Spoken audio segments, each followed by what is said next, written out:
അപ്പുറത്തെ വീട്ടിൽ എന്തെങ്കിലും പറ്റിയാലും എനിക്കൊരാവശ്യം വന്നാലും അപ്പുറത്തെ ആവശ്യം വന്നാലും അന്യോന്യം അങ്ങനെയൊക്കെ സഹകരിക്കുന്ന ഒരു കുടുംബങ്ങളും അങ്ങനെ ജീവിച്ചു പോകുന്ന രീതിയാണ് നമ്മുടെ പ്രദേശങ്ങൾ മൊത്തത്തിലുള്ളത്.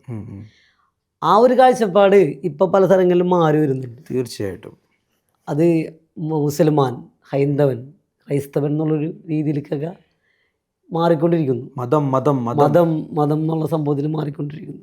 ഇതിനെക്കുറിച്ചുള്ള പ്രഭാഷണങ്ങളിൽ ഇപ്പോൾ സുനിൽ പിള്ളയുടെ ഒക്കെ നടന്ന പ്രസംഗങ്ങളിൽ കറക്റ്റായിട്ട് പറയുന്നുണ്ട് എന്താണ് മതം എന്നൊക്കെ പറയുന്നുണ്ട്. നമുക്ക് ആധികാരികം അറിവില്ലെങ്കിലും അവരെ പ്രസംഗങ്ങൾ കേൾക്കുമ്പോൾ നമുക്ക് തോന്നുന്നൊരു സംഭവമുണ്ട്.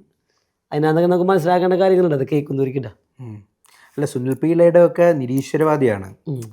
നമ്മൾ മതത്തിനാരും എതിരല്ല, ഈ അന്ധമായ മതവിശ്വാസത്തിനോട് നമ്മൾ തീവ്രമാകുന്നതിനോട് മതത്തെ തീവ്രമായിട്ട് കാണുന്ന രീതിയോട് സ്വതവേ ആയിരിക്കും താല്പര്യം ഉണ്ടാകും. അതേമാതിരി താല്പര്യം എനിക്കില്ല.